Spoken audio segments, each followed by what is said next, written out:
Chapitre 5. Eric possédé. Musée Branly, matinée du 10 août, un peu après 10 heures. Ce qui restait d'Eric hurlait au secours, enfermé dans un minuscule recoin de sa conscience par la chose infâme qui s'était saisie de lui. Ses instincts les plus sombres l'avaient tout entier reconquis.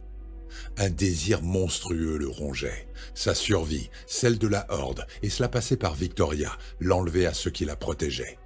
Il aurait besoin de force pour la retrouver. Il aurait besoin de chair pour la nourrir. Il fallait qu'il mange et qu'il fuit cet endroit.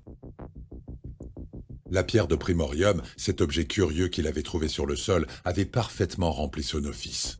Tant qu'Eric serait à son contact, le goudron vivant qui l'avait envahi ne le libérerait pas. Ensemble, ils avaient faim et leur première proie approchait. Inconscient du danger, mais qui ne l'aurait pas été devant un homme si sympathique qui venait de faire un malaise, Kevin, toujours secourable, s'approcha.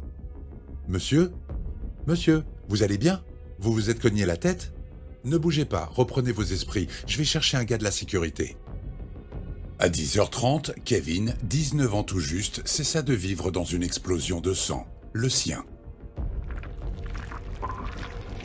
Les ongles d'Eric, devenus des griffes, lui avaient labouré la gorge, arrachant sa trachée et sectionnant ses carotides d'un même geste.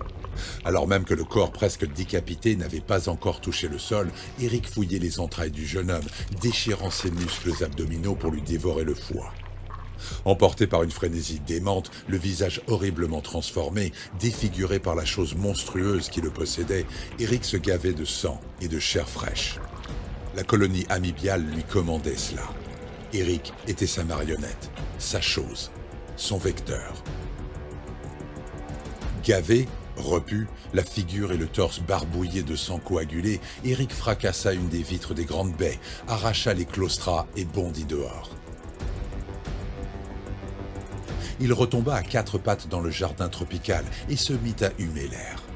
Puis, ce fut une longue course, tendue vers la source de cette trace odorante infime, mais reconnaissable, parmi les effluves de la ville, celle de sa fille.